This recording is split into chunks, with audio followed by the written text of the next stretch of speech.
దైవ సేవకుల ప్రార్థనను బట్టి మీ వ్యక్తిగత క్షేమం కొరకు, కుటుంబాల క్షేమం కొరకు, మీ ఆధ్యాత్మిక అభివృద్ధి కొరకు, అదే క్రమంలో అధికారుల క్షేమం కొరకు, ఆత్మదేవుని నింపుదల కొరకు సిద్ధపరచబడిన ఈ ఉపవాస ప్రార్థన కూడికలు 11వ రోజు మీ ముందు నిలవబడి దేవుని యొక్క మాటలు పంచుకునే ధన్యత ఆ త్రియేక దేవుడు నాకు ఇచ్చినందుకు ఆయనకి హృదయపూర్వక స్తోత్రాలు తెలియజేస్తున్నాను. అదే క్రమంలో మరి ప్రేమతో ఆహ్వానించిన అన్నయ్యకి, స్థానికంగా ఉండి నడిపిస్తున్న సేవకులకు, దేవుని యొక్క మాటలు వినాలని ఆశతో ఆసక్తితో వచ్చిన మీ అందరికీ కూడా పేరు పేరున హృదయపూర్వక వందనాలు తెలియజేస్తాను. అందరికీ వందనాలు, హృదయపూర్వక వందనాలు. దేవుడు మిమ్మల్ని దీవించి ఆశీర్వదించునుగాక. లైవ్ ద్వారా వీక్షిస్తున్న వారికి కూడా పేరు పేరున హృదయపూర్వక వందనాలు. ఈ ఉపవాస ప్రార్థనలు మరి గత 10 దినాలుగా జరుగుతూ అనేక వర్తమానాలు మీరు వింటూ ఉన్నారు. మీ క్షేమం కొరకు ప్రత్యేక ప్రార్థనా సమయం కూడా దైవజనులు చేస్తూ ఉన్నారు. లైవ్ కార్యక్రమాలు ఫాలో అవుతూ ఉన్నాం. పరిచయ వాక్కులుగా మరి దైవ సేవకులు ఆల్రెడీ పేరు చెప్పారు కనుక నేను కూడా ఈ క్యాంపస్లో ఎదిగిన వ్యక్తినే. పెద్దయ్య గారు జీవించిన దినాల్లో ఇక్కడ హాస్టల్లోనే ఉండి చదువుకున్నాను. అది దేవుని కృప. ఆ దినాల్లో శుక్రవారం జరిగే ఉపవాస ప్రార్థనలు, ఆదివారం జరిగే ఆరాధనలో నా వంతుగా పరిచర్య చేస్తూ ఉండేవాడిని. ఆ కానుకల పరిచర్యలో ప్రత్యేకించి ఆ చెప్పుల స్టాండ్ దగ్గర చేసింది నాకు చాలా గుర్తు. అప్పుడు కాయిన్స్ ఇస్తూ ఉండేవాళ్ళు. ఒకళ్ళకేమో ఒక కాయిన్ అక్కడ ఉండేది, ఒకటేమో మీకు ఇచ్చేవాళ్ళు. అది నాకు చాలా ఇష్టం. ఎందుకంటే చాలామంది అక్కడ కోరుకోరు కనుక నేనే అది కోరుకునేవాడిని, అక్కడ ఉండేవాడిని ఎక్కువగా. ఆ తర్వాత ఆదివారపు ఆరాధనలో ఇంకొక పరిచర్య నాకు చాలా ఇష్టమైంది. ఏమిటంటే ఆరాధన అంతా అయిపోయి మీరు భోంచేసి వెళ్ళిన తర్వాత ఆ స్థలం అంతా శుభ్రపరచడం. హాస్టల్లో ఉన్న విద్యార్థులందరూ గదుల వారీగా ఈ గది ఎంతవరకు నేను క్లీన్ చేస్తాను, ఈ గది ఎంతవరకు నేను క్లీన్ చేస్తానని మాట్లాడుకొని ముందుగానే అక్కడ కూర్చునేవాళ్ళు అనమాట. నేనైతే మధ్యలోది ఎన్నుకునేవాడిని.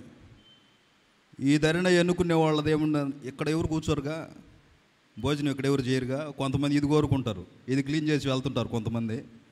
నేనైతే మధ్యలోది కోరుకుంటాను. ఎందుకంటే ఈ వైపు నుంచి ఊడ్చింది, ఆ వైపు నుంచి ఊడ్చింది మొత్తం మధ్యలో చేరిద్ది. సాంబార్ బాగా ఫేమస్ కదా, సొరకాయ ముక్కలు, అది మొత్తం మధ్యలో ఉండేదన్నమాట. క్లీన్ చేసుకుని నేను మధ్యలో కోరుకొని అది క్లీన్ చేసి శుభ్రంగా అది శుభ్రపరిచిన తర్వాత నాకు తృప్తిగా ఉండేది. ఆ తర్వాత పెద్దయ్య గారు పాడే పాటల్లో కూడా చాలా ఆధ్యాత్మికంగా అనేక మందికి ఉద్యోగకరంగా ఉండే దినాల్లో ఆ అయ్యగారు ఉండే గదిలోకి దాదాపు అందరికి అనుమతి ఉండదు. నాకు మాత్రం అవకాశం ఉండేది. ఎందుకంటే హార్మోనియం తీయటానికి వెళ్ళి హార్మోనియం తీసుకురామనేవాడు. ఆ గదిలోకి వెళ్ళి హార్మోనియం భుజాలు పెట్టుకొని పైకి తీసుకెళ్ళి మళ్ళీ అయ్యగారు పాడిన తర్వాత తీసుకెళ్ళి మరలా అక్కడ ఇచ్చేవాడిని. ఈ క్యాంపస్లో అడుగుపెట్టిన ప్రతిసారి అంటే గతం మర్చిపోకూడదు అంటారు కదా, గతం మర్చిపోకూడదు. ఎక్కడ ఎదిగామో ఎక్కడ నేర్చుకున్నామో మర్చిపోకూడదు అంటారు కదా, అందుకని చెప్తున్నాను. ఆ గతకాలపు జ్ఞాపకాలు మదిలో ఉన్నాయి. ఆ తర్వాత గత కొన్ని సంవత్సరాలుగా అన్నయ్య దగ్గరికి రావటం, సంఘ కార్యక్రమాలు, సంఘ విషయాలు మాట్లాడుకోవటం. అన్నయ్య కూడా మన సంఘ కార్యక్రమాల్లో పలుమార్లు వర్తమానాలు అందించడం జరిగింది. అవి జరుగుతూ ఉన్నాయి. ప్రత్యేకించి గత సంవత్సరం చివరి మాసాల్లో మరి ఆంధ్రప్రదేశ్ స్టేట్ ఫెలోషిప్ వారు అన్నయ్యని మన పల్నాడు జిల్లా పాస్టర్స్ ఫెలోషిప్ ప్రెసిడెంట్గా ఎన్నుకున్నారు. ఇంచుమించుగా 1200 మంది నుంచి 1500 వరకు ఆ ఫెలోషిప్లో సేవకులు కొనసాగుతున్నారు. వారందరికీ అన్నయ్య అనేక విషయాలు నేర్పుతూ నడిపిస్తున్నారు. అది ఏర్పడిన తర్వాత మరి దైవ సేవకులతో కలిసి పనిచేయడానికి ప్రభు కృప చూపించారు. అందుకు దేవునికి స్తోత్రం కలుగును గాక. ఆ పరిచర్యలో భాగంగా పలుమార్లు దైవజనుల్ని కలిసి వెళుతూ ఉన్నాం. దైవజనులతో కలిసి ప్రయాణం చేస్తూ ఉన్నాం. ఆ ప్రయాణం ఈరోజు ఇప్పటిదాకా వచ్చింది.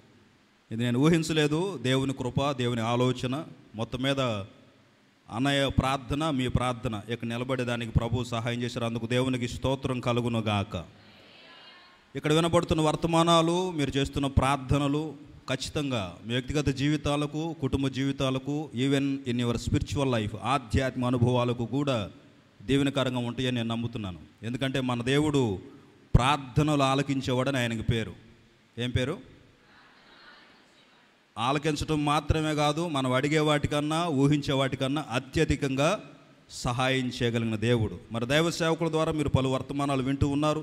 ఇప్పుడు కూడా దేవుడు నా హృదయంలో ఉంచిన కొన్ని మాటలు మీకు జ్ఞాపకం చేసి ముగిస్తాను. ఆ దైవ సేవకులు కార్యక్రమం నడిపిస్తారు. మూలవాక్యంగా యెహెజ్కేలు ప్రవచన గ్రంథం 2వ అధ్యాయం మొదటి మాటలు చదువుతున్నాను, గమనించండి. మన ధ్యానం కొరకు యెహెజ్కేలు ప్రవచన గ్రంథం 2వ అధ్యాయం మొదటి 2 వాక్యాలు. నరపుత్రుడా, నీవు చక్కగా నిలవబడుము, నేను నీతో మాట్లాడవలెను అని ఆయన నాతో మాట్లాడినప్పుడు ఆత్మ నాలోనికి వచ్చి నన్ను నిలవబెట్టెను. అప్పుడు నాతో మాట్లాడిన వాని స్వరము వింటిని. వాక్యమయ్యున్న దేవుడు ఈ లేఖనాలు తన సన్నిధిలో జ్ఞాపకం చేసుకొని కూడి వచ్చిన మనతోనూ, లైవ్ ద్వారా వీక్షిస్తున్న వారందరితో మాట్లాడి బలపరుచును గాక. ఈ వాక్యాన్ని ఆధారం చేసుకుని నిలువబెట్టే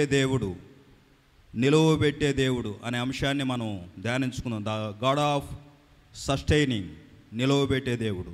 గమనించండి, ఈ చదివిన లేఖన భాగంలో ప్రవక్త ద్వారా పరిశుద్ధాత్ముడు రాయించిన మాట చక్కగా నిలవబడుము అని అంటా ఉన్నాడు. చక్కగా అనే మాట వాడినప్పుడు, ఇప్పుడు సహజంగా గ్రంథాలయాల్లో, లైబ్రరీస్లో ఆ బుక్స్ చక్కగా సర్దండి అంటుంటారు. చక్కగా సర్దండి అంటే అవి ఎక్కడెక్కడో చిందరవందరగా ఉండయని అర్థం. ఇంట్లో సామాను చక్కగా పెట్టండి అంటారు. అంటే ఏంది దాని అర్థం? ఎక్కడ ఉండాల్సినవి అక్కడ ఉండకుండా ఎక్కడ పడితే అక్కడ ఉండయని అర్థం. కొంతమంది చెప్పకుండానే నీట్గా సర్ది పెడతారే, భలే సర్దారు, సామాను చాలా నీట్గా ఉందంటారు. పుస్తకాలు భలే సర్దారు, బట్టలు భలే సర్దారు. కొన్ని గృహాల్లో ఎక్కడెక్కడో ఉంటాయి. వంటగదిలో, ఈ బెడ్రూమ్లో ఉండాల్సిన ఇంకో గదిలో, మొత్తం మీద అంతా గందరగోళం. అవి చక్కగా అమర్చినప్పుడు, చక్కగా పేర్చినప్పుడు, సమకూర్చినప్పుడు ఆ క్రమం.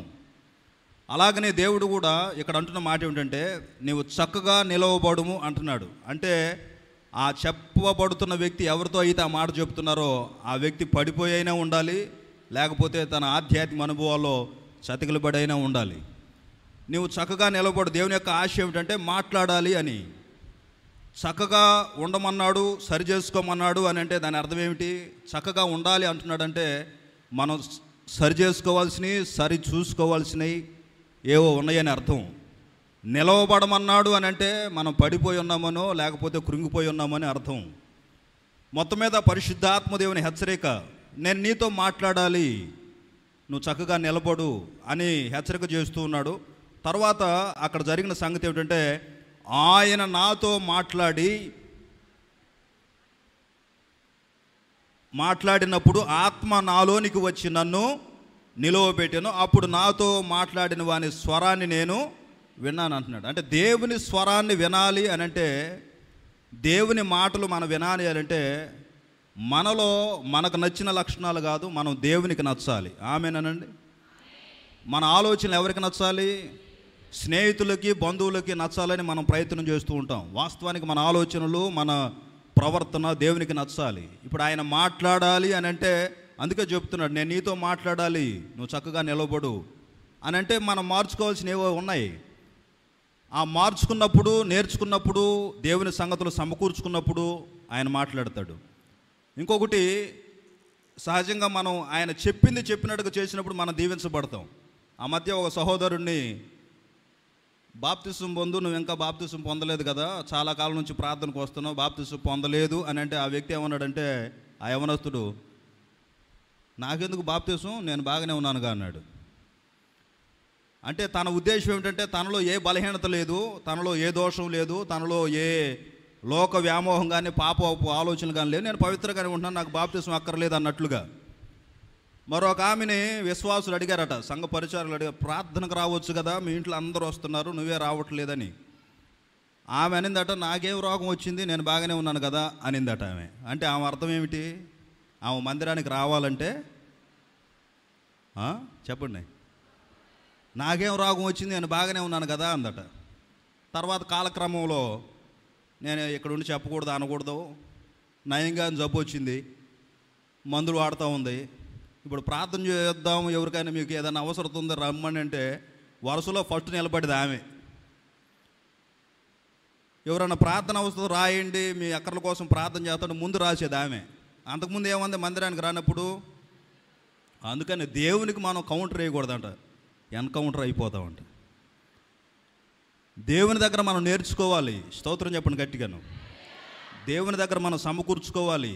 ఇవన్నీ దేని కొరకు? ఇప్పుడు ఆదివారపు ఆరాధనలు గాక, శుక్రవారపు ఉపవాస ప్రార్థనలు గాక, ఇంకా నియామక కూడికలు గాక, ఇవి ప్రత్యేకంగా దైవ సేవకులు ఎందుకు ఏర్పాటు చేస్తున్నారంటే మన క్షేమం కొరకు, మన అవసరాలు తీర్చబడటానికి, ఆధ్యాత్మిక నానాటికి బలాభివృద్ధి పొందటానికి. ఇప్పుడు ఇందాక నేను ఆ ఇద్దరు వ్యక్తుల గురించి ఎందుకు జ్ఞాపకం చేశానంటే, వారు తమ జ్ఞానం మీద, తమ శక్తి మీద, తన బలం మీద ఆధారపడ్డారు. నేను బాగానే ఉన్నాను కదా, నాకేం రోగం వచ్చిందని ఆమె, నేను పవిత్రంగానే బ్రతుకుతున్నాను కదా, నాకు బాప్తిసం ఎందుకని. ఇంకా కొంతమంది ఏమంటారంటే, మందిరానికి రావచ్చు కదా అని అంటే, నేను అలా ఇలా కాదు, వాళ్ళలాగా ఇలాగా కాదు. మరి నువ్వు పైనుంచి అంటే ఎందుకు అలా ఇలా కాదని ఎందుకు అన్నావు అని అంటే, నేను మారితే పూర్తిగా మారి వచ్చి అక్కడ కూర్చుంటా, మిస్టర్ పర్ఫెక్ట్ అయిన తర్వాత అప్పుడు వచ్చి కూర్చుంటా. అవునా? నీ అంతట నువ్వు మారగలిగితే, నీ అంతట నువ్వు పరిశుద్ధంలో రాగలిగితే, నీ అంతట నువ్వు నీతిగా యథార్థంగా బ్రతకగలిగితే, దైవజనులు ఎందుకు, ఉపదేశ క్రమాలు ఎందుకు, ఉపవాస ప్రార్థనలు ఎందుకు, వాక్యం ఎందుకు? అందుకనే ఇక్కడ మీరు గమనించాలి. ఇప్పుడు మనం చదువుకున్న మాటలో, నువ్వు చక్కగా నిలబడు, నేను నీతో మాట్లాడాలని చెప్పిన దేవుడు, ఆ వెంటనే ఆ వ్యక్తి ఆ దేవుడు చెప్పిన వెంటనే నేను నిలబడ్డాను అంటలేదు. ఆ మాట్లాడినప్పుడు ఆత్మ నాలోనికి వచ్చి నన్ను నిలవబెట్టాడు అన్నాడు. చప్పట్లు కొడుతూ దేవుని నామమున మహిమ పొందుదాం. హల్లెలూయా, హల్లెలూయా. నీలోనికి ఎవరు రావాలి? నీలో ఆయన వాక్యం ఉండాలి. ఆత్మ దేవుని మీద మనం ఆధారపడాలి. గమనించండి, అదే పుస్తకంలో 3వ అధ్యాయం 22వ వాక్యం చదవండి. 3:22 నుంచి. అక్కడ యెహోవా హస్తము నా మీదకి వచ్చి, నీవు లేచి మైదానపు భూమికి వెళ్ళుము, అక్కడ నేను నీతో మాట్లాడుదునని ఆయన నాకు సెలవిచ్చెను. నేను లేచి మైదానపు భూమికి వెళ్ళగా, కెబారు నది దగ్గర యెహోవా ప్రభావం నాకు ప్రత్యక్షమైనట్టు ఆయన ప్రభావం నిలువబడి నాకు ప్రత్యక్షమాయెను. ఆయన ప్రభావము నిలువబడి నాకు ప్రత్యక్షమాయెను. నేను నేలను సాగిలపడగా ఆత్మ నాలో ప్రవేశించి నిలవబెట్టిన తరువాత, అది సంగతి, ఆత్మ నాలో ప్రవేశించి నన్ను చక్కగా నిలవబెట్టిన తరువాత యెహోవా నాతో మాట్లాడి ఎలాగూ. ఎవరు నిలబెట్టారట ఆయన్ని? ఆయనలోనికి ఎవరు ప్రవేశించారట? అందుకనే ఇప్పుడు ఇందాక నేను చెప్పిన ఇద్దరు వ్యక్తులు వారి జ్ఞానం మీద, వారి ఆలోచన మీద ఆధారపడ్డారు. కానీ మనం ఎవరి జ్ఞానం మీద ఆధారపడాలి? ఎవరి శక్తి మీద ఆధారపడాలి? ఎవరి బలం మీద ఆధారపడాలంటే, మనల్ని సృష్టించిన వాడు, మనల్ని ప్రేమించిన వాడు, మన కొరకు ప్రాణం ఇచ్చినవాడు ఒక ఆయన ఉన్నాడు. రాత్రి అనక పగలనక కాపాడుతున్నాడు ఒక ఆయన ఉన్నాడు. ఇశ్రాయేలును కాపాడువాడు కునుకడు. అటువంటి దేవుణ్ణి మనం కలిగి ఉన్నాం. ఎప్పుడు ప్రార్థించినా, ఎప్పుడు అడిగినా అక్కర్లు తీర్చేవాడు ఆయన. అన్నయ్య చెప్తుంటాడు కదా, మనం మొరపెట్టిన వెంటనే ఉత్తరం వేస్తాడట మనకు ఆయన. లేఖనాలు వ్రాయబడిన మాటలు అవి. గమనించండి, ఇప్పుడు ఇక్కడ చెబుతున్న మాట, ఆయన ప్రభావం నిలవబడి నాకు ప్రత్యక్షమాయెను. నేను నేలను సాగిలపడగా ఆత్మ నాలో ప్రవేశించి నన్ను చక్కగా, అంటే నీ జీవితాన్ని చక్క చేయాలంటే దేవుని ఆత్మ సహాయం అవసరం, వాక్య సహాయం అవసరం. అందుకనే మన శక్తి మీద, మన జ్ఞానం మీద ఆధారపడకూడదు. ఇంకొకటి, ఆ స్వరాన్ని వినగలిగిన అనుభవం కూడా మనకు ఉండాలి. వాక్య ప్రకారం వినటం మాత్రమే కాదు, వాక్య ప్రకారం నడిచే అనుభవాలు కూడా మనకు ఉండాలి. పరమగీతంలో ఒక మాట అంటూ ఉంది, షోలం మీద చూడండి, 2వ అధ్యాయం 8వ వాక్యం. సొలొమోను రచించిన పరమగీతం 2వ అధ్యాయం 8వ వాక్యం. త్వరగా ఆలకించుడి. ఎవరిది వినపడుతుందట? ఆలకించుడి, నా ప్రియుని స్వరము వినబడుచున్నది. ఆలకించుడి, నా ప్రియుని స్వరము వినబడుచున్నది అని ఒక ఆమె చెబుతుంది. అక్కడ ఒక సమూహం ఉన్నట్లుగా, ఆ సమూహంలో ఉన్న ఒక ఆమెకి ప్రియుని స్వరం వినపడినట్లుగా అక్కడ లేఖనం గమనిస్తాం మనం. అంటే మిగతా వారికి వినపడలేదు ఆ స్వరం. ఎవరికి వినపడింది? ఇప్పుడు మీరు బయట ఎక్కడో ఏదో ఒక ప్రాంతంలో రోడ్డు మీద వెళ్తూ ఉన్నారు, ఆ సమీపంలో ఎక్కడో సువార్త సభ జరుగుతూ ఉంది, అన్నయ్య వాక్యం చెబుతూ ఉన్నారు, మీకు వినపడుతుంది వర్తమానం. వాయిస్ మీకు తెలుసు కనుక, ఆ స్వరం మీకు తెలుసు కనుక అన్నయ్య వాయిస్ లాగానే ఉంది, అన్నయ్య మాట్లాడుతున్నట్టు ఉన్నాడు అని అంటారు మీరు. ఒకవేళ తెలియని స్వరం అనుకో, ఎవరో వేరే పాస్టర్ గారు ఎవరో మాట్లాడుతున్నారు, అప్పుడు ఏమంటారు? ఎవరో మనకు తెలియదు పాస్టర్ గారు ఎవరో, మొత్తం మీద కూటం జరుగుతుంది అంటారు. అదే ఆ స్వరం మీకు తెలిసి ఉంటే అప్పుడు ఏమైంది? అన్నయ్య స్వరం అని. ఇప్పుడు ఇక్కడ మనం గమనిస్తే పరమగీతంలో ఆమె ఏమంటుంది? ఆలకించుడి నా ప్రియుని స్వరము వినపడుచు. అంటే ఆమెకు మాత్రమే వినపడింది ఆ స్వరం, మిగతా వారికి వినపడలేదు. అందుకనే బైబిల్ గ్రంథంలో వ్రాయబడిన మాట ఏంటంటే, ఆత్మ సంఘములతో చెబుతున్న మాట, చెవిగలవాడు వినుగాక. చెవులు అందరికీ ఉంటాయి, కాకపోతే వినగలిగిన చెవులు మనకి కావాలి. వాక్య ప్రకారం నడిచే అనుభవాలు మనకు కావాలి. అటువంటి అనుభవాల్లో ప్రభు మనల్ని నడిపించునుగాక. అటువంటి అనుభవాలు గుండా ప్రభు మనల్ని బలపరుచునుగాక. శ్రద్ధగా గమనించండి. మొత్తం మీద దేవుని యొక్క స్వరాన్ని మనం వినాలి అని అంటే, దేవుడు మాట్లాడే మాటలు మనం వినాలి అని అంటే, ఆయన మనలోనికి రావాలి, మనం ఆయన చెప్పినట్లుగా నడవాలి. భక్తులు ఆ విధంగానే వెళ్ళారు. ఇప్పుడు చక్కగా నిలవబడమన్నప్పుడు చెప్పింది చెప్పినట్లుగా చేయాలి. 2 ఉదాహరణలు జ్ఞాపకం చేస్తాను. ఒక రాజుతోటి ఓ ప్రవక్త ద్వారా ప్రభు సందేశం అందించాడు. నీవు మరణమగుచున్నావు కనుక నీ ఇల్లు చక్కబెట్టుకోమన్నాడు. ఏం చేయమన్నాడు? నీవు మరణమగుచున్నావు కనుక నీ ఇల్లు చక్కబెట్టుకోమన్నాడు. ఇప్పుడు మనం చదివిన వాక్యంలోనేమో నేను నీతో మాట్లాడాలి, నువ్వు చక్కగా నిలవబడమన్నాడు. ఆ రాజుతో నువ్వు మరణమగుచున్నావు కనుక నీ ఇల్లు చక్కబెట్టుకోమంటే, ఆయన ఇప్పుడు ఇల్లు చక్కబెట్టుకోవడం అంటే ఏమిటి? దీపం ఉన్నప్పుడే ఏం చేయాలట? అంటే ఏంది? కరెంట్ ఉన్నప్పుడు సామాను సర్దుకోమనే. ఒకసారి చూడండి, రాజుల 2వ గ్రంథం 20వ అధ్యాయం మొదటి 3 వాక్యాలు. రాజుల 2వ గ్రంథం 20వ అధ్యాయం మొదటి 3 వాక్యాలు చదవమ్మా. ఆ దినములలో హిజ్కియాకు మరణకరమైన రోగము కలుగగా ఆమోజు కుమారుడును ప్రవక్తనైన యెషయా అతని యొద్దకు వచ్చి, నీవు మరణమవుచున్నావు, బ్రతుకువు గనుక నీవు నీ ఇల్లు చక్కబెట్టుకొనుమని యెహోవా. నీవు మరణమవుచున్నావు, బ్రతుకవు గనుక నీ ఇల్లు చక్కబెట్టుకొనుమని, నీవు నీ ఇల్లు చక్కబెట్టుకొనుమని యెహోవా సెలవిచ్చుచున్నాడని చెప్పగా అతడు తన ముఖము గోడ తట్టు త్రిప్పుకొని యెహోవా యథార్థ హృదయుడనై, ఆయన ప్రార్థన చేస్తున్నాడు. యెహోవా యథార్థ హృదయుడనై సత్యముతో నీ సన్నిధిని నేను ఎట్లు నడుచుకుంటునో, నీ దృష్టికి అనుకూలముగా సమస్తము నేను ఎట్లు జరిగించుదునో కృపతో జ్ఞాపకము చేసుకొనుమని హిజ్కియా కన్నీళ్లు విడుచుచు యెహోవాను ప్రార్థించెను. ఆ వాక్యం మనం పలుమార్లు జ్ఞాపకం చేసుకొని ఉంటాం, చదువుకొని ఉంటాం. ఇల్లు చక్కబెట్టుకో అనే ఒక వర్తమానం ఆయనకు వినపడింది. వెంటనే ఆయన చేసింది ఏమిటంటే, గతకాలపు ఆధ్యాత్మిక అనుభవాలన్నీ జ్ఞాపకం చేసుకున్నాడు. ప్రారంభంలో తాను రాజుగా ఎన్నుకోబడిన దినాల్లో దేవునికి ఎంత దగ్గరగా వెళ్ళాడు, దేవునికి ఎంత సమీపంగా వెళ్ళాడు, ఏ విధంగా ప్రార్థన చేశాడు, ఎంత యథార్థంగా ప్రవర్తించాడు, ఎంత పవిత్రంగా జీవించాడు, ఇవన్నీ జ్ఞాపకం చేసుకున్నాడు ఆయన. గోడ తట్టు ముఖం తిప్పుకొని, అంటే గత ఆధ్యాత్మిక అనుభవాలన్నీ జ్ఞాపకం చేసుకుంటాడు. ఒక సంగతి అది. తర్వాత దేవుని కృప మీద ఆధారపడ్డాడు ఆయన. దేని మీద ఆధారపడ్డాడు? కృపతో జ్ఞాపకం చేసుకోమన్నాడు. దేవుని కృప మీద ఆధారపడే అనుభవాలు మనకు ఉండాలి. ఇప్పుడు చక్కబెట్టుకోమంటే, సరి చేసుకోమంటే, సరి చూసుకోమంటే మన ప్రారంభపు అనుభవాలు ఎలా ఉన్నాయి?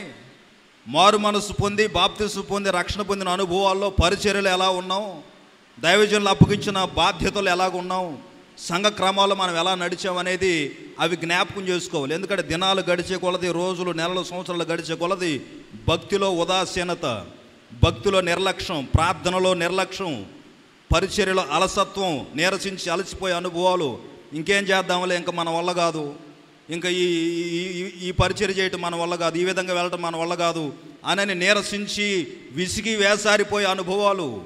పరిశుద్ధాత్మ దేవుడు అది కోరుకోవట్లేదు. నీ నుంచి నా నుంచి ఏం కోరుకుంటున్నాడంటే, మనం ఆ అనుభవాలు ఏదైతే మనం అలసిపోతున్నామో, నీరసించుతున్నామో, వెనకడుగు వేస్తున్నామో, కాడి మీద చేయబెట్టి వెనుతట్టు చూసే అనుభవాలు ఎదురవుతున్నాయి. ఆ పరిస్థితుల్లో మనం గతకాలపు అనుభవాలు జ్ఞాపకం చేసుకుని సరి చేసుకోవాలి. ఉపవాసం అని అంటే అన్నయ్య చెప్పారుగా, ప్రారంభపు రోజునే చెప్పాడు, అది దేవునితో సహవాసం అనండి. ఏమిటది? ఓ పెద్ద ఆయన చెబుతుంటే నేను విన్నా, దేవునికి దూరమయ్యి లోకానికి దగ్గర అయ్యేదానికన్నా లోకానికి దూరమయ్యి దేవునికి దగ్గర అవ్వటమే మంచిది. మరొకసారి చెబుతాను, దేవునికి దూరమయ్యి లోకానికి దగ్గర అయ్యేదానికన్నా లోకానికి దూరమయ్యి దేవుని సన్నిధికి మందిరానికి దగ్గర అవ్వటం అది మనకి చాలా ఆశీర్వాదకరమైన సంగతి. అందుకే ఇవి ఏర్పాటు చేసింది. ఇప్పుడు ఆయన్ని నీ ఇల్లు చక్కబెట్టుకు అనడంతోనే గతకాలపు ఆధ్యాత్మిక అనుభవాన్ని జ్ఞాపకం చేసుకొని కృపతో అంటే దేవుని కృప మీద ఆధారపడ్డాడు. మనం దేవుని కృపలేని క్షణాన్ని మనం ఊహించలేము. పెద్దలు పాడారు, దైవజనులు పాడారు, నీ కృపలేనిదే మేము క్షణం కూడా బ్రతకలేము. రోజు కాదు, ఎప్పుడు బ్రతకలేరట వాళ్ళు, క్షణం కూడా బ్రతకలేమని. ఈ మధ్య ఒక పాట బాగా ఫేమస్ అయిపోయింది, నీ కృపలేని క్షణము. తెలుసుగా? అదే జస్ట్ జ్ఞాపకం చేద్దామని. తర్వాత ఏమన్నారు? నీ కృపలేని క్షణము, నీ దయలేని క్షణము నేను ఊహించలేను. అంటే ఆయన కృపలేని క్షణాన్ని మనం ఊహించలేము. ఇప్పుడు హిజ్కియా భక్తుడు ఈ రాజు ఏమంటున్నాడంటే కృపతో జ్ఞాపకం చేసుకోమన్నాడు. మీరు కూడా మీ ప్రారంభపు అనుభవాలు జ్ఞాపకం చేసుకుందరుగాక. దేవుని కృప మీద ఆధారపడి వారిగా దేవుడు మనల్ని చేయునుగాక. తర్వాత ఆయన ప్రార్థనలో మూడవ అనుభవం ఏమిటంటే కన్నీటితో ప్రార్థించుట అనండి. ప్రార్థన ఆలకించే దేవుడిగా మనకు ఉన్నాడు. సాధారణ ప్రార్థనలకు జవాబులు వస్తాయి, మనం చేసే ప్రతి ప్రార్థనకు జవాబులు వస్తాయి. అయితే కన్నీటి ప్రార్థనకు త్వరగా జవాబు వచ్చిందట. స్తోత్రం చెప్పండి గట్టిగాను, కొంచెం గట్టిగా చెప్పండి. ఏ ప్రార్థనకి? కన్నీటి ప్రార్థనకి. కొంతమంది చేస్తుంటారు హడావుడి, ప్రభు ఉదయం లేచిన దగ్గర నుంచి సాయంత్రం పడుకోపోయేదాకా హడావుడే.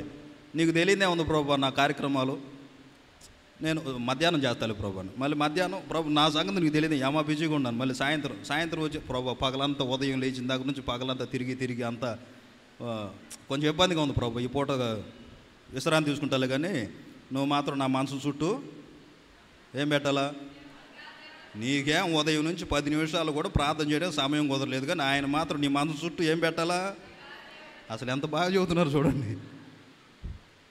కొంతమంది మరి చాలా తెలివిగా ప్రభు, నాకు అర్థం కాని సంగతి, చాలామంది విశ్వాసులు ప్రార్థన చేస్తా నేను ఉన్నా, సుఖమైన నిద్ర చురుకైన మెలుగు అంట.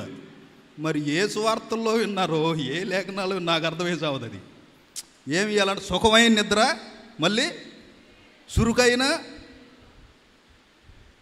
చాలా తెలివిగా దేవునికి నేర్పుతుంటాం మనం ప్రార్థన కూడా. మన ఈ మధ్య మా మందిరంలో ఒక అమ్మాయి ప్రార్థన చేయమంటే అమ్మాయి ప్రభువా దేవదూతలు అందరూ రమ్మని చెప్పాయా, మీరు అందరూ వచ్చి కలిసి ప్రార్థన చేయండి ఏక మనసుతో అంటుంది.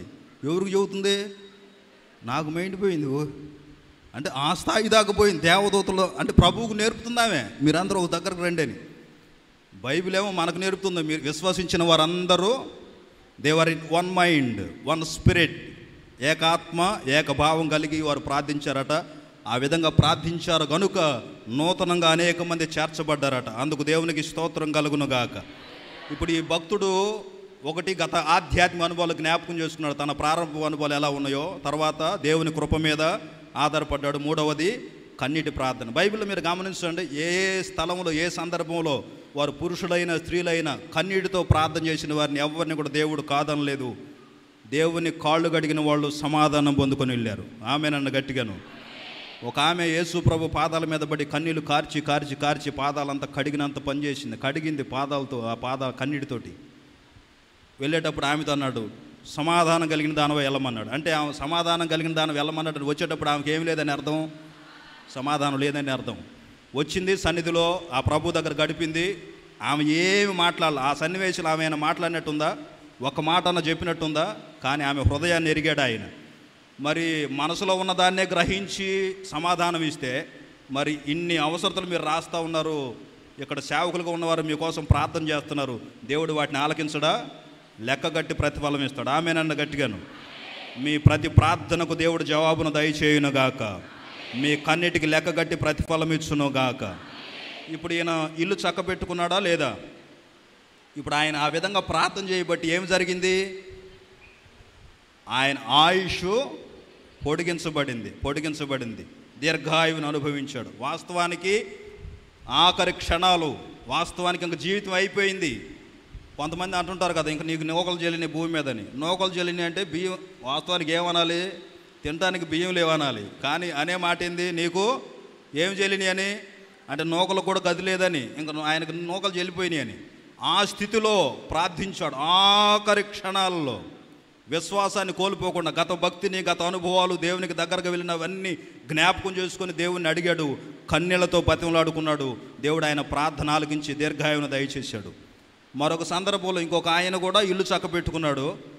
ఆయన ఇల్లు చక్కబెట్టుకుని ఏం చేశాడో చూద్దాం. చూడండి, సమూయేలు 2వ గ్రంథం 17వ అధ్యాయం 23వ వాక్యం. The book of 2 Samuel chapter 17 verse 23. సమూయేలు 2వ గ్రంథం 17వ అధ్యాయం 23వ వాక్యం. అమ్మా 17:23 అన్న. అహితోపేలు తాను చెప్పిన ఆలోచన జరగకపోవట చూచి చదువు. గాడిదకు గంత కట్టి ఎక్కి తన ఊరనున్న తన ఇంటికి పోయి తన ఇల్లు చక్కబెట్టుకొని ఉరిపోసుకొని చనిపోయెను. జనులు అతని తండ్రి సమాధి అందు అతని పాతి పెట్టిరి. ఈయన పేరేమిటట? అహితోపేలు. ఏం పేరు?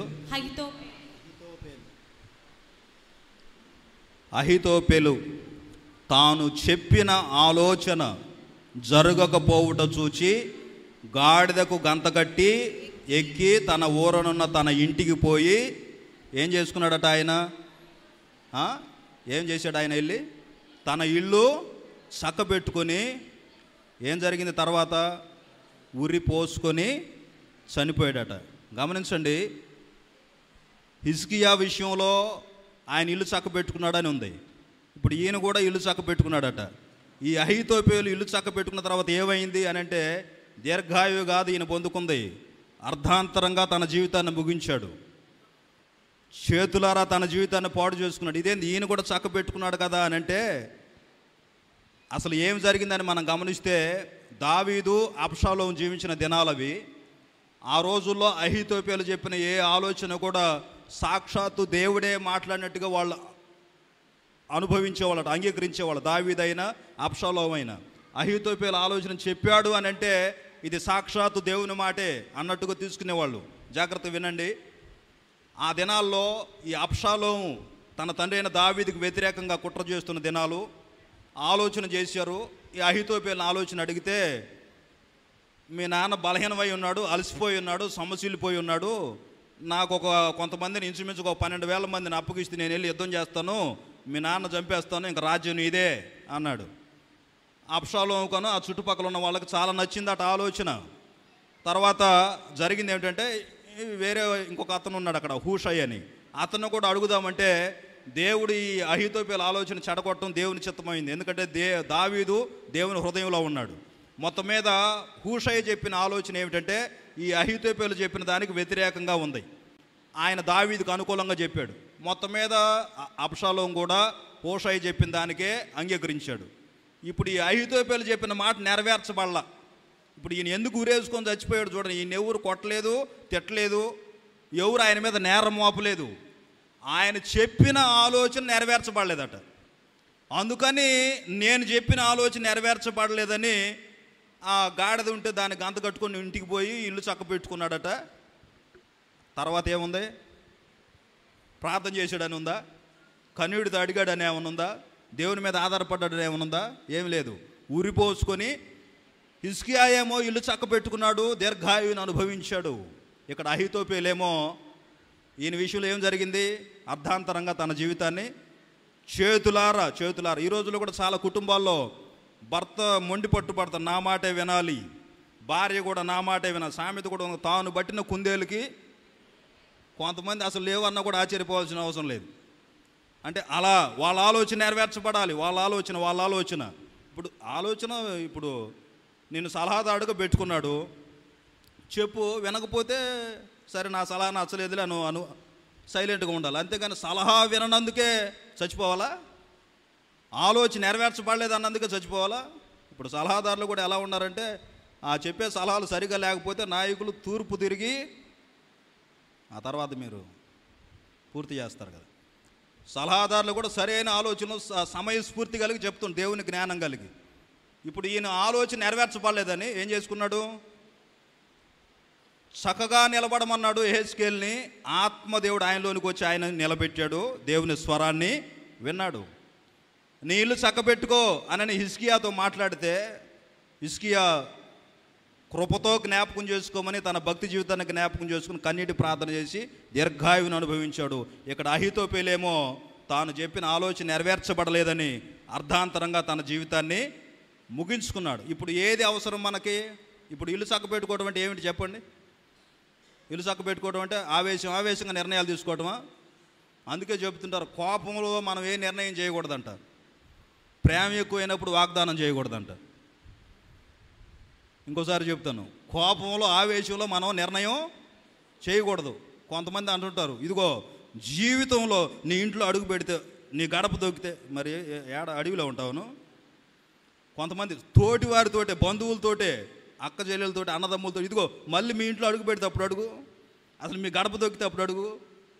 మనం సహవాసు జీవులు. మనం స్తోత్రం చెప్పండి. మన మధ్యలో ఏముండాలి? ఆది సంఘంలో కూడా ఏమున్నాయి? వారు అపోస్తలుల బోధ యందును, సహవాసమందును, ప్రార్థన యందును, రొట్టె విరుచుడు ఎడతెగక ఉన్నారట. సహవాస అనుభవం మనకు అవసరం. ఏమండి, కొంతమంది అలా ఇంకా వాళ్ళ నిర్ణయం, ఆ మాట ఇంక నేను ఒట్టు పెట్టాను అంతే, ఇంకో చచ్చిపోయేదాకా ఇంక మాట తప్పేది లేదంటుంటారు. విషయం ఏమిటంటే, ఆవేశంలో నిర్ణయం, ప్రేమ ఎక్కువైనప్పుడేమో ఏం చేయకూడదు? వాగ్దానం చేయకూడదు. తర్వాత ఆ వాగ్దానం తప్పిపోయే అవకాశాలు ఉన్నాయి.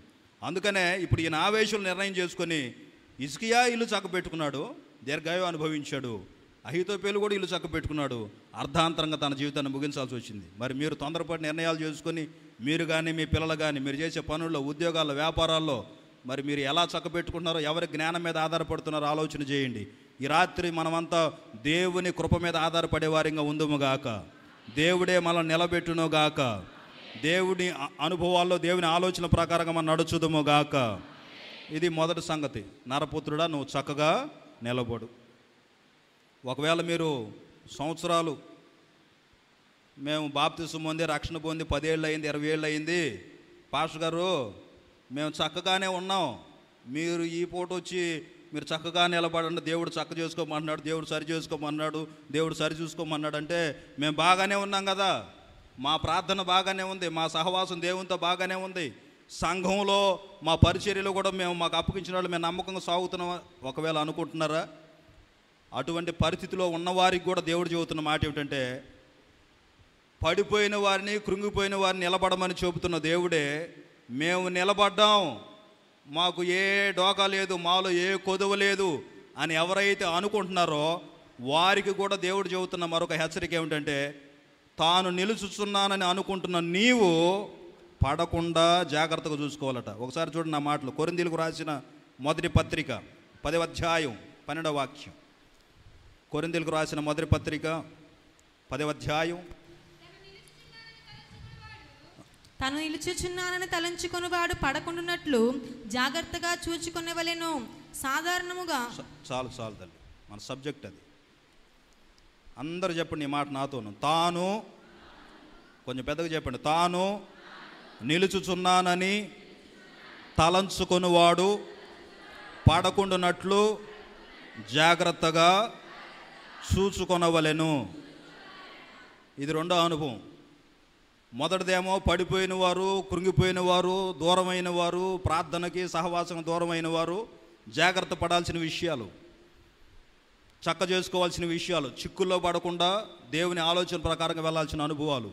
ఇదిగో ఇదేమో ఎవరైతే మేము బాగానే ఉన్నాం, మాకు ఏది కొదువు లేదని అనుకుంటున్నారో, తాను నిలుచుచున్నానని అనుకునే ప్రతి విశ్వాసి, ప్రతి పరిచారకుడు, ప్రతి సేవకుడు, వింటున్న మీరైనా చెబుతున్న నేనైనా, మనమంతా ఆలోచన చేయాల్సింది ఏమిటంటే, మనం పడిపోకుండా జాగ్రత్తగా చూసుకోవాలట. ఆమె నన్ను గట్టిగాను కొంచెం గట్టిగా చెప్పండి. జాగ్రత్తగా చూసుకోవాలి అన్నాడు అని అంటే అక్కడ ఏదో ప్రమాదం ఉందని అర్థం. ఎప్పుడు దాకా చూసుకోవాలి పాస్టర్ గారు? ఎప్పుడు దాకా మనం జాగ్రత్తగా చూసుకోవాలి అని అంటే, ఎప్పుడు దాకా చూసుకోవాలి మనం జాగ్రత్తగా? ఇదేమైనా ఒక రోజుతో పోయేదా? ఒక వారంతో పోయేదా? 21 రోజులతో ముగిసేదా ఇది? ఆఖరి శ్వాస వరకు, చివరి శ్వాస విడిచేంత వరకు కూడా మన పోకడన్నా జరగాలి, లేకపోతే ఆయన రాకడన్నా జరగాలి. అప్పటి వరకు పడకుండా మనం జాగ్రత్త. ఒక 5 సంవత్సరాల భక్తి చేసి, ఓ 10 సంవత్సరాల భక్తి చేసి ఇంకా ఇంతవరకు బాగానే ఉన్నాను కదా, ఇన్ని సంవత్సరాలు బాగానే ఉన్నాను కదా అంటే కుదరదు. ఎప్పుడు దాకా చేయాలి మనం ఈ భక్తి? యథార్థంగా నమ్మకంగా ఎప్పుడు దాకా చేయాలి? ఎప్పుడు దాకా మనం పడకుండా చూసుకోవాలి అని అంటే చివరిదాకా, ప్రభు వచ్చేదాకా చూసుకోవాలి. స్తోత్రం చెప్పండి గట్టిగాను, కొంచెం గట్టిగా చెప్పండి. ఇప్పుడు ఇది సంఘానికా వెలుపటి వారికా? మన వాళ్ళు చాలామంది అనుకునేది ఏమిటంటే బైబిల్లో వాక్యాలు, ఎక్కువ వాక్యాలు సంఘానికి వెలుపట ఉన్న వారికి, మారు మనసు పొందిన వాళ్ళకి, రక్షణ పొందిన వాళ్ళకి, వాళ్ళకున్న ఎక్కువ వాక్యాలు అనుకుంటారు. నేను చెప్తాను, ఆ బయట ఉన్న వాళ్ళకి వేళ్ల మీద లెక్క పెట్టవచ్చు బైబిల్లో ఉన్న వాక్యాలు. కొన్ని ప్రయాసపడి భారం మోసుకొనుచున్న సమస్త జనులారా కమాన్ టు మీ, నా యొద్దకు రండి. లేకపోతే యేసు ప్రభు చెప్పిన నేనే మార్గాన్ని సత్యాన్ని, I am the way the truth and the life, అది కొన్ని. ఇంకొక మాట, యేసు రక్తము ప్రతి పాపం నుంచి మళ్ళను, లేకపోతే బూదిగంతముల నివాసులారా నా వైపు చూచి, అది ఇలా కొన్ని వేళ్ల మీద లెక్క పెట్టవచ్చు. అవి ఎవరికి? సార్వత్రిక పిలుపు. అది లోకంలో ఉన్నవారికి, సమాజంలో ఉన్నవారికి, ఇంకా ప్రభువుని తెలుసుకునే వారికి ఉన్న పిలుపు. అవి కొన్ని వాక్యాలే. ఎక్కువ వాక్యాలు ఎవరికి ఉన్నాయో తెలుసా? సంఘంలో చేర్చబడిన తర్వాత మనకే అవి. స్తోత్రం చెప్పండి గట్టిగాను. అంటే ఎక్కువ ఎవరు నేర్చుకోవాలి? వాళ్ళు కాదు. ఇక్కడ మనం, ఇంకా ఇక్కడ మనోళ్ళు, అంటే మీరు అలా అనుకోరని నాకు తెలుసు. కొంతమంది వాక్యం చెప్పేటప్పుడు సేవకులు, ఇదిగో ఈ వాక్యం పలానామకైతే భలే సరిపోయింది, ఈ వాక్యం పలానాన్నకైతే భలే సరిపోయింది, నీకు సరిపోదా? ఇవాళ నువ్వు రాలేదుగా, ఇవాళ మొత్తం నీ గురించే. అవునా? నీ గురించి ఏం చెప్పలేదా? ఇది అమ్మ ఈరోజు అంతా అన్నయ్య వాక్యం అంతా మీ ఇంట్లో జరిగే వ్యవహారమే చెప్పాడమ్మ అంతా. అవునా? మీ ఇంట్లో ఏం జరగట్లేదా? వాళ్ళకి వీళ్ళకి కాదు, మాట్లాడుతున్న మాట ద్వారా దేవుడు నాకేమి నేర్పుతున్నాడు అనే మాట ఉండాలి. స్తోత్రం చెప్పండి గట్టిగాను, కొంచెం గట్టిగా చెప్పండి. ఆ మాటలో జీవం కలిగినవి అవి. కుటుంబాలను కట్టే మాటలు, మీ బ్రతుకులు మార్చే మాటలు, మిమ్మల్ని చక్కజేసే మాటలు, మిమ్మల్ని పరిశుద్ధ సంఘంగా తీర్చిదిద్దే మాటలు అవి. మిమ్మల్ని వధువు సంఘంలో చేర్చి ఆ వధువు సంఘంగా సిద్ధపరిచే పరిశుద్ధాత్మను పలికే మాటలు ఇవి. అందరికి అవసరమే. పక్షపాతం ఏముండదు. ఆయన మాట్లాడే దేవుడు కనుక ఎవరి హృదయాల్లో ఏ వేదన ఉందో, ఏ అక్కర ఉందో, మీరు ఏ సమస్యతో వచ్చారో ఆయనకు తెలుసు. స్తోత్రం చెప్పండి గట్టిగాను. ఇప్పుడు చెప్పండి, వాక్యాలు ఎక్కువగా సంఘానికి వెలుపటి వారికా, సంఘంలో చేర్చబడిన వాళ్ళకా? అది అంటే ఎక్కువ మార్చుకోవాల్సింది మనమా వాళ్ళ? నేర్చుకోవాల్సింది మనమా వారా? మనం నేర్చుకొని వాళ్ళకి నేర్పాలి. స్తోత్రం చెప్పండి. మనం సరి చేసుకొని వారిని సరి చేయాలి. ఆమేనానండి? మనం దిద్దుకొని వారిని సరిదిద్దాలి. ఆమేనానండి? ఆ అనుభవాల్లో మనం కొనసాగాలి. ఎందుకనంటే ఇప్పుడు నిలుచుచున్నానని తలంచుకునేవాడు ఏం చేయాలట? పడకుండా. ఎందుకు సంఘానికి రాశాడనంటే, ఇప్పుడు సంఘం పడిపోయే విషయాలు అంటే, సంఘం అంటే సంఘంలో ఉండే మనమే. దేశం అంటే మట్టి కాదోయ్, దేశం అంటే మరి సంఘం అంటే ఎవరు? నువ్వు నేనే. సంఘానికి వర్తమానం ఎందుకు ఉంది అని అన్నానంటే, మనం ఎందుకు నేర్చుకోవాలి? పడిపోయే అవకాశాలు ఉన్నాయి. ఇప్పుడు ఒకసారి చూడండి, ప్రకటన గ్రంథం 2వ అధ్యాయం ఇంకొక మాట, అది చదవబోయే ముందు ఇంకొక మాట, నిలుచుచున్నవాడు పడకుండా జాగ్రత్త చూసుకోమన్నాడు కదా. ఇప్పుడు చివరి శ్వాస విడిచేదాకా మనం పడిపోకుండా జాగ్రత్తగా ఉండాలను. ఎప్పుడైనా పడిపోయే అవకాశం ఉంది. ఎందుకనంటే మనకు ఉదాహరణ అబ్రహాం గారు. 17వ అధ్యాయం చూడండి, ఆదికాండం 17వ అధ్యాయం మొదటి వాక్యం చదవండి. ఆదికాండం, ద బుక్ ఆఫ్ అబ్రాహాము 99 ఏండ్ల వాడైనప్పుడు యెహోవా అతనికి ప్రత్యక్షమై, నేను సర్వశక్తిగల దేవుడును, నా సన్నిధిలో నడుచుచు నిందారహితుడువై ఉండుము. ఎన్ని సంవత్సరాలట అప్పుడు అబ్రహాం గారికి? నా వాయిస్ కంటే నీ వాయిస్ బాగా బ్రహ్మాండం అవుతుంది. అబ్రహాం గారికి ఎన్ని సంవత్సరాలు అప్పుడు? 99. ఎన్ని సంవత్సరాలు బ్రతికాడు పెద్ద ఆయన? ఇప్పుడు అది ఎన్నో అధ్యాయం? 15. దాని పక్కన 5 పెట్టుకోండి, అప్పుడు ఎంత అయింది? 100. అన్ని సంవత్సరాలు బ్రతికాడు ఆయన. ఇప్పుడు ఆయన హెచ్చరిక చేస్తుంది ఏ వయసులో?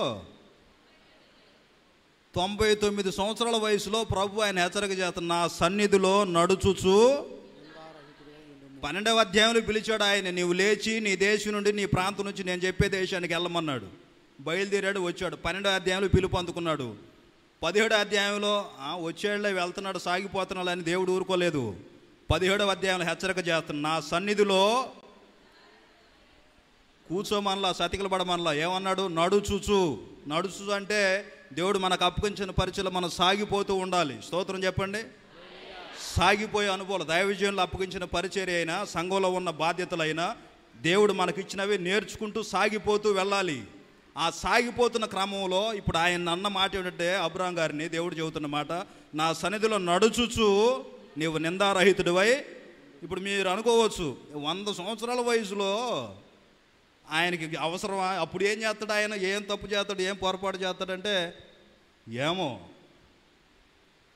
100 సంవత్సరాల తాతయ్యని, ఏం తాతయ్య పెళ్లి చేసుకుంటావా అన్నారంట ఒకళ్ళు. ఎన్ని సంవత్సరాలు? ఈ వయసులో నాకు ఎవరెత్తారు అన్నాడంట ఆయన. అంటే ఏంది దాని అర్థం? మీకు బాగా కనెక్ట్ అయ్యారు.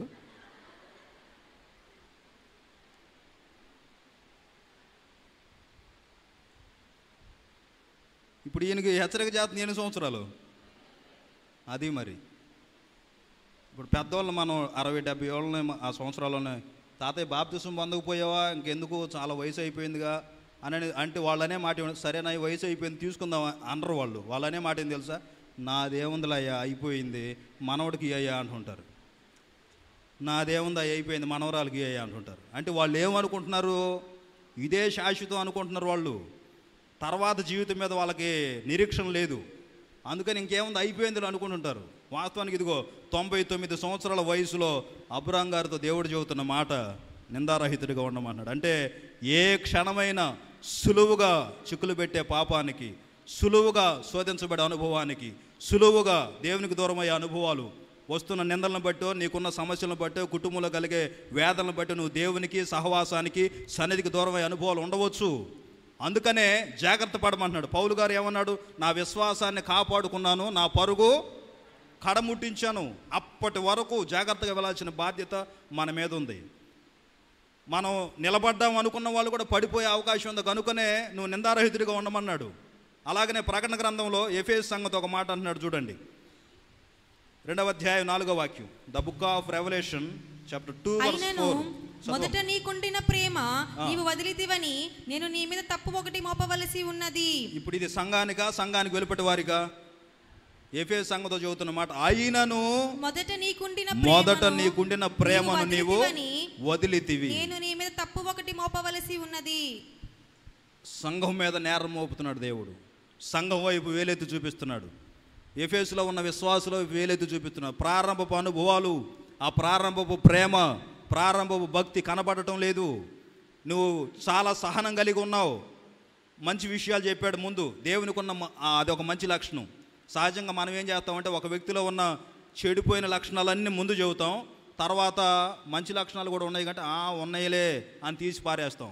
మనకి దేవుని ఆలోచనకు తేడా ఏమిటంటే, మనలో ఉన్న మంచి లక్షణాలన్నీ చెప్పి ఇన్ని బాగున్నాయి కదా, ఈ ఒక్కటి కూడా సరి చేసుకో అంటాడు ఆయన.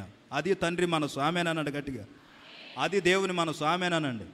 నిన్ను సరిచేయటం, నిన్ను బలపరచడమే, నిన్ను దేవునికి ఆయనకు సమీపంగా చేసుకోవటమే ఆయన చిత్తం. అది అందుకనే ఇన్ని బాగున్నాయి కదా, ఈ ఒక్కటి ఎందుకు కొదవు నీకు, ఎక్కడ పడిపోయావు అది జ్ఞాపకం చేసుకొని సరి చేసుకో, చక్కగా నిలబడు, నీ ఇంటిని చక్క చేసుకో. నిలబడ్డాను అనుకుంటు నువ్వు పడకుండా జాగ్రత్త పడనే హెచ్చరికలు ఈ రాత్రి పరిశుద్ధాత్మకు జ్ఞాపకం చేస్తున్నాడు. మరొక మాట కూడా చూడండి, 3వ అధ్యాయం 17వ వాక్యం. 3వ అధ్యాయం 17వ. లవోదికయ సంఘం ఉన్న పరిస్థితి ఏమిటి వాళ్ళు ఊహించుకున్న దేవుడు చూడండి. 3:17. దౌర్భాగ్యుడవును, దిక్కుమాలిన వాడవును, దరిద్రుడవును, గ్రుడ్డివాడవును, దిగంబరుడనై ఉన్నావని ఎరుగక నేను ధనవంతుడను, ధనావృద్ధి చేసి ఉన్నాను, నాకేమి కొదువలేదని చెప్పుకొనుచున్నావు. గమనించండి, ఆ సంఘం ఉన్న పరిస్థితి ఒకటి, ఊహించుకుంటున్న స్థితి ఒకటి. వాళ్ళు ఎలా ఉన్నారట? దౌర్భాగ్యకరమైన పరిస్థితి, దిక్కుమాలిన పరిస్థితి, దరిద్రతలో ఉన్నారు, ఆధ్యాత్మిక గుడ్డితనం, దిగంబరత్వంతో ఉన్నారు. వాస్తవానికి వాళ్ళు ఉన్న పరిస్థితి అది, ఉన్న స్థితి అది. మనం ఏ స్థితిలో ఉన్నాం అది జ్ఞాపకం చేసుకోవాలి. వారు పడిపోయి చెడిపోయిన అనుభవాల్లో, ఆధ్యాత్మిక అంధత్వంలో ఉండి వాళ్ళు ఏమనుకుంటున్నారు? నేను ధనవంతుడను, ధనవృద్ధి చేసి ఉన్నాను, నాకేమి ఏమి లేదంటున్నారు వాళ్ళు. సంఘమా వెలుపటి వాళ్ళ? వీళ్ళు చెప్పండి, వీళ్ళు సంఘమా వెలుపటి వాళ్ళ? సంఘమే. నాకేమి కొదువు లేదు. దేవుడు అంటున్నాడు, నువ్వు ఉన్న స్థితి ఒకటి, నువ్వు ఊహించుకుంటున్న స్థితి ఒకటి, అందుకనే జాగ్రత్త పడమంటున్నాడు. అదే నేను చెప్పాను ఇందాక, నువ్వు సంవత్సరాల తరబడి భక్తి చేస్తూ ఉండవచ్చు, నువ్వు మారు మనసు పొంది బాప్తిసం పొంది సంవత్సరాలు అయి ఉండవచ్చు, నీ ద్వారా అనేక మంది సంఘంలో చేర్చబడి ఉండవచ్చు. ఒకవేళ నీవే పడిపోయే అనుభవాలు ఉన్నావేమో, జారిపోయే అనుభవాలు ఉన్నావేమో, బలహీనపడే అనుభవాలు ఉన్నావేమో, ఈ రాత్రి పరిశుద్ధాత్మ హెచ్చరిక చేస్తున్నాడు. నిలబడి ఉన్నానని అనుకుంటున్న నీవు పడకుండా ఏం చేయాలి? జాగ్రత్త చేసుకో. ఎప్పటిదాకా ఆ ఒక్క మాట చదవండి, ముగిస్తాను. ఎప్పటిదాకా మనం జాగ్రత్తగా ఉండాలి? 2వ అధ్యాయం 10వ వాక్యం, ప్రకటన 2:10. ఇదిగో మీరు శోధింపబడినట్లు అపవాది మీలో కొందరిని చెరలో వేయబోచున్నాడు. 10 దినములు శ్రమ కలుగును, మరణం వరకు నమ్మకముగా ఉండుము, నేను నీకు జీవ కిరీటం ఇచ్చేదను. అది మరణము వరకు అన్న దగ్గర ఫుట్ నోట్లో ఏముందో చూడండి. మరణము వరకు అన్న దగ్గర ఫుట్ నోట్లో ఏముందో చూడండి. ఫుట్ నోట్లో ఏముంది? కింద పేజీ చివరిలో సాతాను ప్రాణాపాయము వచ్చినను. 2వ ఫుట్ నోట్, ప్రాణాపాయము వచ్చినను. స్తోత్రం చెప్పండి గట్టిగా. మనం ఎప్పుడు దాకా నమ్మకం ఉండాలమ్మా అన్నయ్యలో? ఎప్పుడు దాకా మనం నమ్మకం ఉండాలి? మరణం వరకు. ప్రాణాపాయం వచ్చిన ప్రభు కొరకు నిందలో పడటం, శ్రమ పడటం, హింస పడటం కాదు. ఒకవేళ ప్రాణమే పోవలసి వచ్చినా కూడా యేసయ్య కొరకు నువ్వు సాక్షిగానే నిలబడాలి తప్ప వదిలిపెట్టకూడదు. మరణము వరకు నమ్మకముగా ఉండుము, నేను నీకు జీవ కిరీటం ఇచ్చేదను. Be faithful until death and I will give you the crown of life. జీవ కిరీటం ఇస్తానన్నాడు. ఎప్పుడు దాకా నమ్మకం ఉండాలి మనం? ఎప్పుడు దాకా మనం జాగ్రత్త చూసుకోవాలి పడకుండా? నేను జాగ్రత్తగా ఉండాలిలే. ఇప్పుడు ఎఫెసు వాళ్ళు ఏమనుకున్నారు? మాలో ఏ కొదువు లేదు అనుకుంటున్నారు. లవోదికయ వాళ్ళు ఏమనుకుంటున్నారు? మేము బాగానే ఉండమను. కానీ దేవుడు ఏమంటున్నాడు? మీరు ఉన్నదొకటి, ఊహించుకున్నది ఒకటి, మీకు చాలా కొదువుగా ఉన్నాయి. ఈ రాత్రి సన్నిధిలో ఉన్న మీరు, లైవ్ ద్వారా వీక్షిస్తున్న వారు, మీ ఆధ్యాత్మిక అనుభవాలు, మీ భక్తి అనుభవాలు ఎలాగున్నాయో నాకు తెలియదు. కానీ ఈ రాత్రి పరిశుద్ధాత్మ దేవుడు అంశం ఏమని చెప్పాను? అంశం నిలవబెట్టే దేవుడు. ఆయన నిలవబెట్టే దేవుడు. సరి చేసుకోవాల్సిన వారు సరి చేసుకుందాం, నేర్చుకుందాం, మార్చుకుందాం, మనం చక్కగా నిలబడదాం. తర్వాత చక్కగా నిలబడ్డామని అనుకుంటున్న మనం పడకుండా ఉండేటట్లుగా జాగ్రత్త చేసుకో. అటువంటి వివేచన, జ్ఞానం, అభిషేకం ఈ రాత్రి వచ్చిన మనకి, లైవ్ ద్వారా వీక్షించిన వారందరికీ దేవుడు సహాయం చేసి ఆ దిశగా నడిపించునోగాక. వాక్యమయ్యున్న దేవుడు ఈ లేఖనాలు మన హృదయంలో దీవించునోగాక. నీలో నేనుండుటే, నాలో నీవుండుటే, నా ఆత్మీయ అనుభవమే, పరిశుద్ధాత్ముని అభిషేకముతోనే పరిపూర్ణత చెందేదా. నీలో నేనుండుటే, నాలో పాడాలి, ఆత్మీయ అనుభవమే, పరిశుద్ధాత్ముని అభిషేకముతోనే పరిపూర్ణత చెందేదా. ఆహ నా ధన్యత, ఓహో నా భాగ్యము, ఏమని వివరింతును యేసయ్యా, ఏమని వివరింతును. ఆహ నా ధన్యత, ఓహో నా భాగ్యము, ఏమని వివరింతును యేసయ్యా, ఏమని వివరింతును. నీలో నేనుండుటే, నాలో నీవుండుటే, నా ఆత్మీయ అనుభవమే, పరిశుద్ధాత్ముని అభిషేకముతోనే పరిపూర్ణత చెందేదా. ఆహా ఓహో ఏమని వివరింతును యేసయ్యా, ఏమని. అందరూ స్వరమెత్తాలి. ఆహా నా ధన్యత, ఓహో ఆమె, ఏమని వివరింతును నా యేసయ్యా, ఏమని వివరింతును. నేనెందుకని నీ సొత్తుగా మారితినే. యేసయ్యా నీ రక్తము చే కడుగా నీ అనాది ప్రణాళికలో హర్షించెను నా హృదయ. పాడాలందరూ. నీ అనాది ప్రణాళికలో హర్షించెను నా హృదయ సీమా. హర్షించెను నా హృదయ సీమా. హర్షించెను నా హృదయ సీమా. యేసయ్యా నీ రక్తము అమూల్యమైన రక్తము. నిరపరాధి రక్తము. యేసయ్యా నీ రక్తము నిరపరాధి రక్తము. అమూల్యమైన రక్తము. నిరపరాధి రక్తము. ఆహ నా ధన్యత, ఓహో నా భాగ్యము, ఏమని వివరింతును నా యేసయ్యా, ఏమని వివరింతును. ఆహ నా ధన్యత, ఓహో గ్లోరీ, ఏమని వివరింతును నా యేసయ్యా, ఏమని వివరింతును. నేనేమని వివరింతును, ఏమని వివరింతును. నేనేమని వివరింతును నా యేసయ్యా, ఏమని వివరింతును.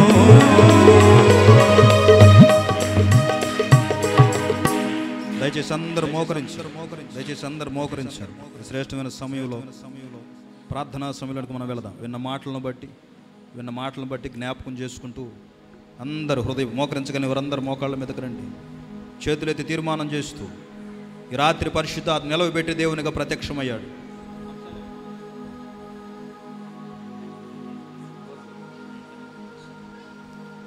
రాత్రి నిలవబెట్టే దేవునికి ఆయన ప్రత్యక్షమయ్యాడు. సోదరుడా సోదరి, నువ్వే పరిస్థితిలో ఉన్నావో నాకు తెలియదు. ఇదిగో నువ్వు చక్కగా నిలబడు, నేను నీతో మాట్లాడాలంటున్నాడు ఆయన. అదిగో ఆయన నీతో మాట్లాడాలి అని అంటే అదిగో మనలో ఆయనకి నచ్చాలి. మనలో ఆయన మెచ్చే గుణాలు మనలో ఉండాలి. మనల్ని మనం మెచ్చుకోవటం కాదు, స్నేహితులు మెచ్చుకోవటం కాదు, బంధువులు మెచ్చుకోవటం కాదు, అదిగో నీతో ఉండవాళ్ళు మెచ్చుకోవటం కాదు. నిన్ను దేవుడు మెచ్చుకోవాలి. ఆయన నీలోనికి రావాలి. ఆయన వాక్యానికి నువ్వు చోటివ్వాలి. ఆత్మదేవుని నడిపింపుకు నువ్వు చోటివ్వాలి. అడుగుదాం హృదయపూర్వకంగా, ప్రభువా నన్ను చక్కజేయి నాయన, నన్ను సరిచేయ ప్రభువా, నేను నేర్చుకోవాల్సి నాకు నేర్పించండి, నేను మార్చుకోవాల్సిన అయ్యా నేను మార్చండి ప్రభువా. నా సొంత జ్ఞానం కాదు ప్రభువా, నా సొంత ఆలోచన కాదు నాయన. అదిగో హిజ్కియా ఇల్లు చక్కబెట్టుకున్నాడు సహోదరుడా. హిజ్కియా ఇల్లు చక్కబెట్టుకున్నాడు. గత ఆధ్యాత్మిక అనుభవాలు జ్ఞాపకం చేసుకున్నాడు. దేవుని కృప మీద ఆధారపడ్డాడు. కన్నీటితో బతిమలాడుకున్నాడు. సహోదరుడా సహోదరి, ఈ రాత్రి వేళ పరిశుద్ధాత్మ దేవుడు జ్ఞాపకం చేస్తున్నాడు. అదిగో నీకున్న సమస్య కన్నీటితో అడుగు, నీకున్న అక్కర కన్నీటితో అడుగు, అన్నయ్య అడుగు, కన్నీటితో అడుగు. నీ ప్రార్థన వినబోతున్నాడు ఆయన, నీ ప్రార్థనకు జవాబు ఇవ్వబోతున్నాడు ఆయన. నువ్వు క్షేమం కలిగి వెళ్ళబోతున్నావు ఈ పూట, సమాధానం పొందుకుని వెళ్ళబోతున్నావు ఈ పూట, ఆశీర్వాదం అనుభవించి వెళ్ళబోతున్నావు ఈ పూట.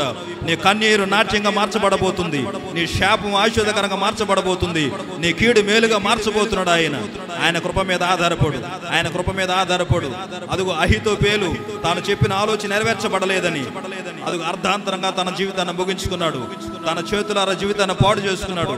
ఈ రోజుల్లో సలహాలు చెప్పేవారు లేక, దేవుని వాక్యం సరిగా చెప్పేవారు లేక, ఆత్మీయుల సహవాసం లేక అనేక మంది లోకంలో పాపంలో తమ జీవితాలు అబాసు పాలు చేసుకుంటున్నారు. అర్థాంతరంగా ముగిస్తున్నారు. ఎదుగో దేవుడు నిన్ను ప్రేమించి ఇదిగో ఈ మాటలకు జ్ఞాపకం చేస్తున్నాడు. నీ జీవితం విలువైంది, నీ ప్రాణం విలువైంది. ఇదిగో అందుకే దేవుడు నీ కోసం ప్రాణం పెట్టిన దేవుడు ఆయన. రక్తం కార్చినంతగా చివరి రక్తపొట్టు వరకు నీ కొరకు నా కొరకు దారపోసాడు ఆయన. అదిగో నువ్వు అర్ధాంతరంగా నీ చేతులారా నీ జీవితాన్ని పాడు చేసుకోవాలని కాదు, నీ పిల్లల జీవితాలు పాడైపోవాలని కాదు. మీరు చక్కబెట్టుకోవాలి, ఆలోచనలు మార్చుకోవాలి, మీరు దేవునికి సమీపంగా రావాలి. అదిగో దేవుడు కోరుకుంటున్నాడు. ఇంకా ఎవరైతే నేను బాగానే ఉన్నాను, నా ప్రార్థన జీవితం బాగానే ఉంది, నేను ఆధ్యాత్మిక బాగానే ఉన్నాను అనుకుంటున్నారో, ఇదిగో మీకు కూడా ఒక హెచ్చరిక. పడకుండా జాగ్రత్తగా చూసుకోమంటున్నాడు ఆయన. అతిశయం వద్దు, అహంభావం వద్దు, గర్వం వద్దు, వినయ విధేయతతో అడుగుదాం. ప్రభువా, నేను ఎక్కడ అతిశయించకుండా సహాయం చేయ ప్రభువా, నేను ఎక్కడ గర్వించకుండా సహాయం చేయను ఆయన, నేను ఎక్కడ ప్రభువా నీకు దూరం అవ్వకుండా సహాయం చేయ ప్రభువా. నీకు దగ్గరగా ఉండాలి, సహవాసానికి దగ్గరగా ఉండాలి, సన్నిధికి దగ్గరగా ఉండాలి, దైవజనుల ఉపదేశ క్రమానికి దగ్గరగా ఉండాలి ప్రభువా. అటువంటి అనుభవం నాకు దయచేయమని అడగండి, వినయపూర్వకంగా అడగండి, చేతులెత్తి అడగండి, అడగండి, స్వరమెత్తి అడగండి. హల్లెలూయా, హల్లెలూయా, హల్లెలూయా. ఎఫెసు సంఘం ఉన్న పరిస్థితి ఒకటి. అదిగో మొదటి ప్రేమను కోల్పోయిన అనుభవాలు, పడిపోయిన అనుభవాలు, చెడిపోయిన అనుభవాలు, ఏ స్థితిలో పడ్డావో జ్ఞాపకం చేసుకోమంటున్నాడు. అదిగో లవోదిక సంఘస్థులు వారు దౌర్భాగ్యకరమైన పరిస్థితిలో ఉన్నారు. కానీ వాళ్ళు మేము ధనవంతులమి, మేము సమృద్ధి కలిగి ఉన్నాం, మాకు ఏ కొదువు లేదు అనుకుంటున్నారు. ఈ రాత్రి పరిశీలన చేసుకుందాం. హల్లెలూయా, హల్లెలూయా. అందరూ చేతులెత్తి తీర్మానం చేస్తూ ప్రార్థనలు ఏకీపించడం, మీ క్షేమం కొరకు వచ్చిన ప్రార్థన చేస్తాం.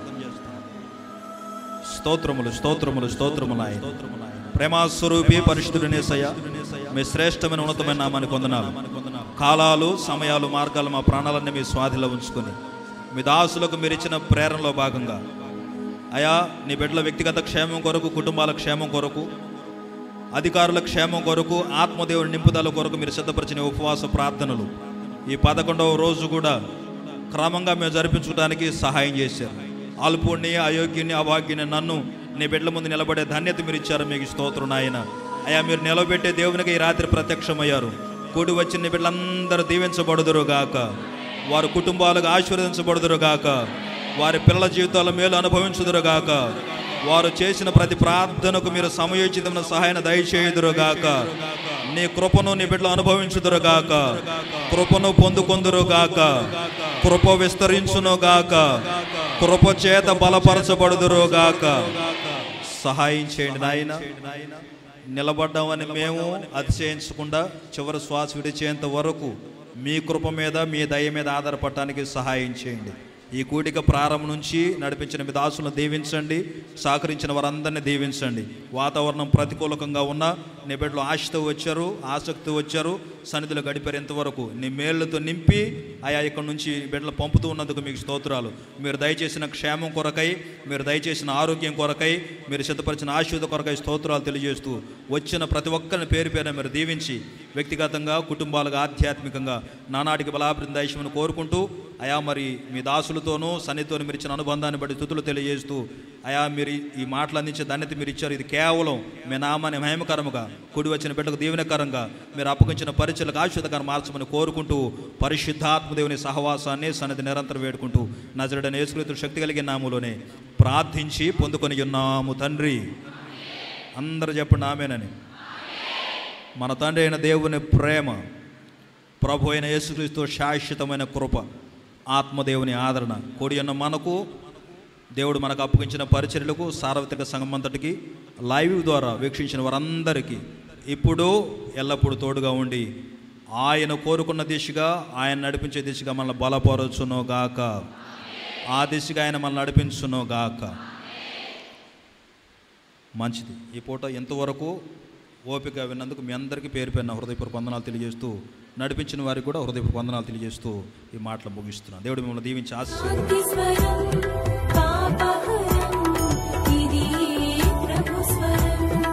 మన శాంతి స్వరం ఆధ్యాత్మిక దేవుని వాక్యాలు ఇప్పుడు యూట్యూబ్ ద్వారా, అలాగే ఫేస్బుక్ మరియు ఇన్స్టాగ్రామ్ ద్వారా కూడా అందించబడతా ఉన్నాయి.